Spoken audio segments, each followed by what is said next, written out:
Hyvä, kiitos!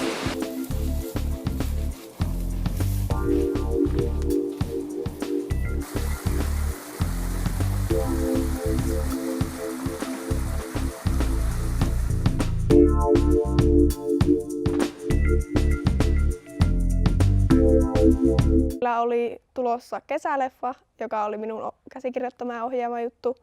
Ja sitten Valtterilla olisi ollut niin kuin syksyllä nyt kuvattiin sitten kanssa Valtterin käsikirjoittaja ohjaama elokuva. Ja me alettiin sitten niiden käsikirjoituksia työstämään yhdessä Puukon kanssa ja Valtterin kanssa.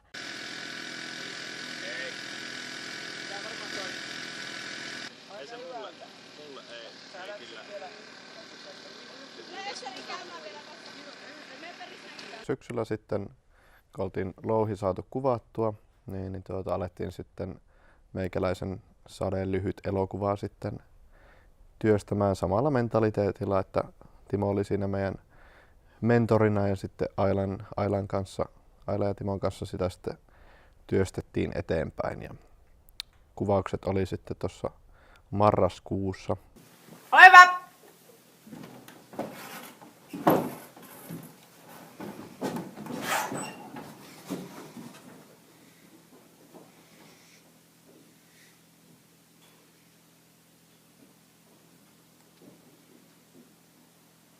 Kiitos!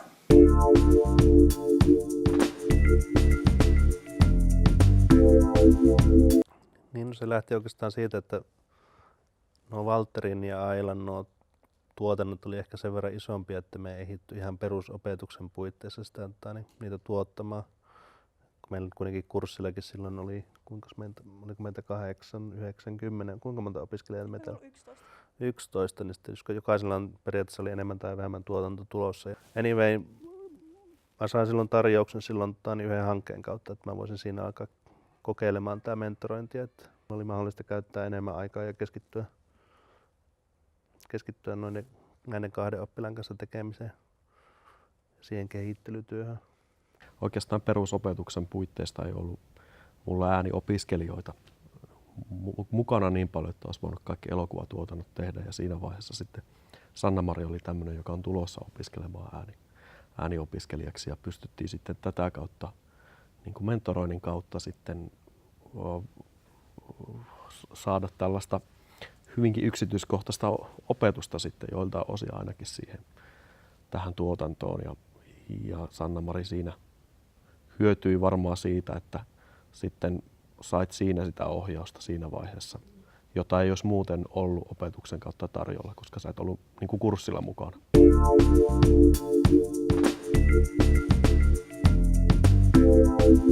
Kyllä se ainakin itselle oli just sitä, että päästään tekemään sitä käsikirjoitusta silleen kunnolla ja monta eri versiota ja saa kunnon palautetta. Tavallaan ajattelin, että nyt on päästä semmoisella pienellä ydinryhmällä oikeasti keskittymään yhteen asian kerralla. Niin. No ainakin itse omasta näkökulmasta, niin muistan sen, että itsellä on ollut paremmin aikaa tämän mentoroinnin kautta lähteä mukaan tuonne ihan kentällä. Ole hyvä!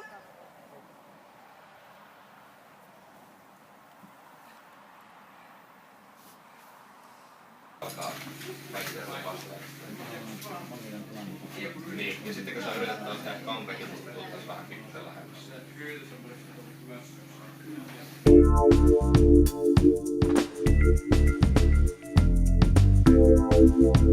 On tavallaan luottamus siihen, että sieltä kyllä tulee niin kuin asioita, jos on ideoita tai niin kuin parannusehdotuksia ja tämmöisiä, niin tavallaan kun ollaan niin tiiviinä porukkana tekemässä yhtä asiaa kerralla, niin se tavallaan se menee ehkä semmoisen opettajan roolin yläpuolelle. Että se on semmoinen, ehkä se on just semmoinen joku personal trainer, pitää olla sitten, kun työstetään noin tiiviinä porukkana, niin siinä pitää olla sitten aika hyvä semmoinen henkilökemia sitten rakentua siinä ajan myötä. niin kuin mentori ja mentoroitavien välille, että siinä pystytään niin kuin olemaan samalla aallon pituudella sen asian kehittelyn suhteen.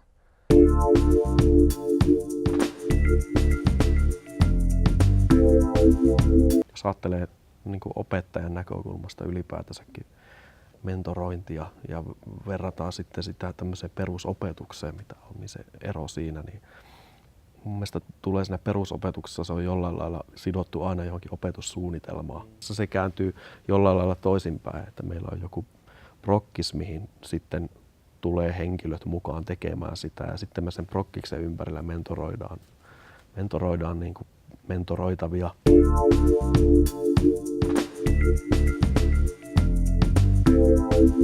Mä haluan, että me päästään tältä koululta pois niin sanotusti, että kun meidän opetus tai nämä sessiot, mentorointisessiot, ne oli kesäänkin aikana, me oltiin jossain Skypeissa, Shelle-teossa siellä Film-arkin workshopissa. Käytiin sielläkin näitä kässäreitä lävitä, eli me lähdettiin viemään tämä, niin etkä ne olisi ennen ollut oppitunteja täällä koulualueella, niin me lähdettiin ihan muualle.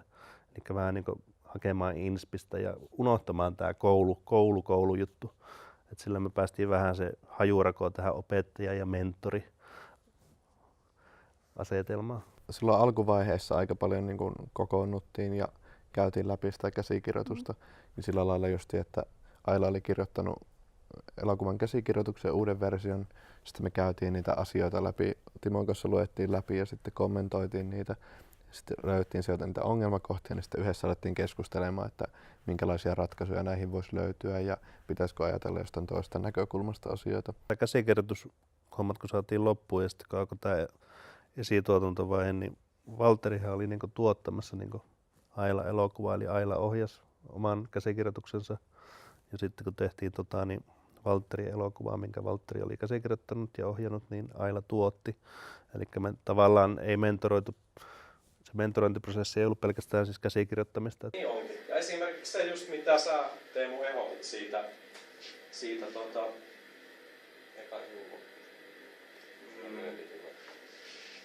lyönnin ääni. Tavallaan se oletetun ajon jälkeen.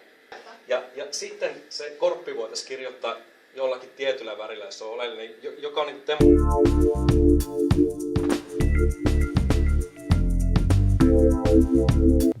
Teillä varmaan vielä kahdestaan, kun Timo on kumminkin teitä mentoroinut enemmän, niin siinä vielä teillä kaksista on tullut tämmöinen aika hyvä, miten se nyt sanoo, toistensa mentorointi, vertaismentorointisuhde sillä lailla, että Ehkä just kun on tullut läheisemmäksi näiden henkilöiden kanssa, niin pystyy aika suoraan sanomaankin palautetta.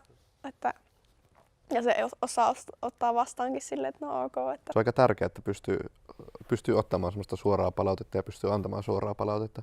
Tämmöinen luottamus saatu aikaiseksi ja sitten sieltä tulee niinku suora palaute, että hei, huono idea. Niin sitten niinku, että okei, no siinä on varmaan tähän palautteeseen joku syy sitten oikeasti olemassa. Ainakin itsellä tuli sellainen, että pystyi ajattelemaan asioita paljon avarakatseisemmin ja useammasta näkökulmasta, kun oli olemassa ne ihmiset, joilta tuli se toinen näkökulma. Hankala pinpointata, että mitä niin kuin suoranaisesti tästä oppi. Tietää sen, että oppi tosi paljon, mutta sillä lailla, että mitkä on ne tavallaan yksittäiset jutut, mitä sieltä, koska sen verran kokonaisvaltaisesti kuitenkin Timo oli mukana tässä meilläkin ja sitten jonkin verran pääsi olemaan niin kuin näidenkin prosessissa mukana ja seuraamassa vierestä, niin kuin sieltäkin oppi tosi paljon. itsellä se taas ainakin antoi sen, että oppi tuntemaan paljon paremmin Sanna-Maria siinä. Ja mä tiedän sillä lailla, että mihin sun täytyy vielä keskittyä enemmän. Tuntee paremmin opiskelijansa siinä kohdalla.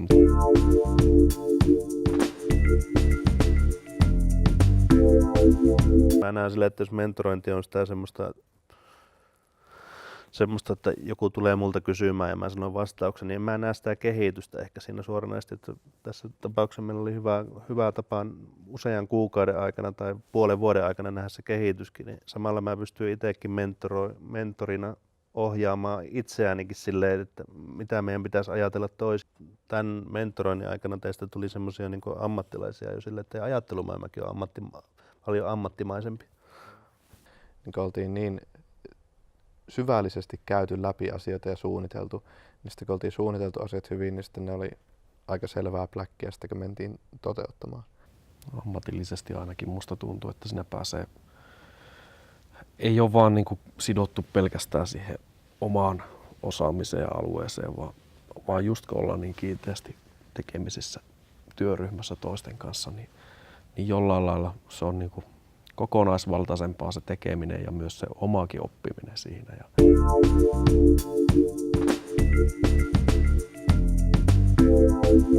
Ammattitaitoa omaava henkilö on ohjeistamassa ja mukana opastamassa niin kuin ihan henkilökohtaisella tasolla ja sillä lailla, että tavallaan semmoinen kaksisuuntainen opetusprosessi myös.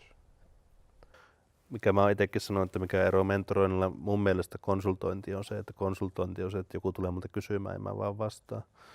Mutta meillä voi olla se ongelma, voi olla paljon muutakin kuin se, että mä vastaan pelkästään mun tietämyksellä siihen, että se ongelma ratkeaa vaan niin tämmöisellä kanssa elämisellä. Tämä projekti, jos me puoli vuotta käytiin yhdessä sitä läpi, niin siinä on ollut ongelma, että meillä on haluttu tehdä hyvää elokuvaa, mutta me ei tiedä vielä, miten me tehdään se. Ja sitten se ongelma on ratkenut tässä tämmöisen vuorovaikutuksen kautta pitkällä aikavälillä. Mutta siihen ei ole esimerkiksi yksiselitteistä vastausta kuitenkaan. Mitäkö varten sitä pitää oikein laittaa? Sitäkö renkiä varten?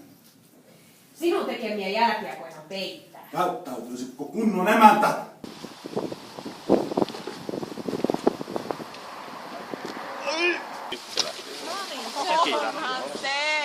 Radalle. Nice, very nice. Masteri.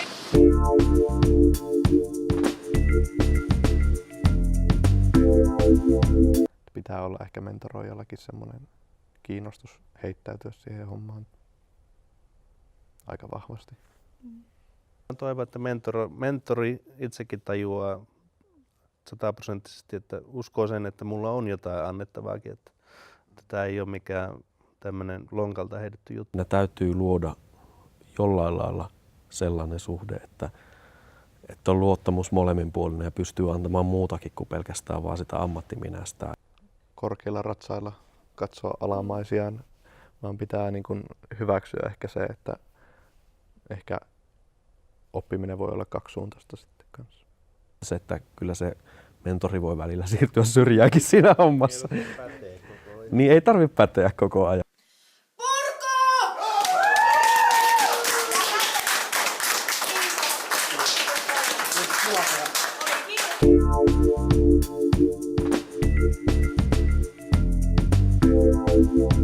Varmaan sitä, että kun mä oon yrittänyt selittää käsikirjoitusta Jannelle, kun se ei ole ymmärtänyt sitä. Se oli kaikkein hauskin oli se, kun me oltiin Shellefteossa ja sitten päätettiin pitää käsikirjoitussessio tuolla meidän hotellissa ja mä satuin asumaan siellä ylimmässä kerroksessa, oli mun hotellihuone, niin siitä pääsi tuonne ikkunasta katolle.